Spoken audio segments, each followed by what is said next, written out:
Morning everyone, I'm back in Moscow after a couple of weeks away, and I have to say that after reading this morning's Russian papers, I think I need another holiday.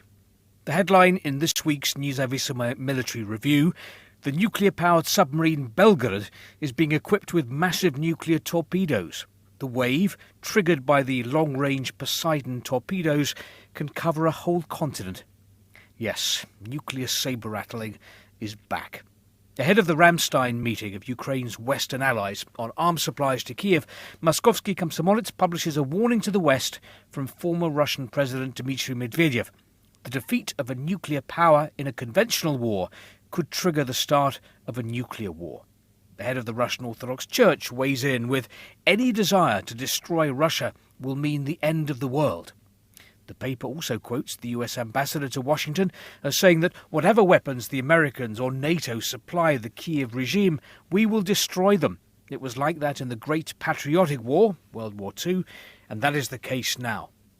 The government paper, Российская газета, writes this: the German Chancellor must know what will happen to German tanks when they arrive to kill Russian soldiers. This is what will happen, as it did in the Great Patriotic War. The Kremlin wants Russians to think that the war in Ukraine, which it's still calling a special military operation, by the way, is like World War II. But they are completely different. In World War II, the USSR was invaded by Nazi Germany. 8 decades on, Russia has invaded Ukraine. Also, the Russian authorities want the Russian public to believe that America, NATO, the West are plotting to destroy and break up Russia, which is simply not the case. Look at how the pro-Kremlin Komsomolskaya Pravda today sums up Vladimir Putin's thoughts on World War II as he expressed yesterday. The whole of Europe was against us. The whole of Europe? What about Allied support for Moscow? Britain, the Arctic convoys, all of that forgotten? The Kremlin tries to paint Russia as always the victim, the West always the aggressor. Alternative reality.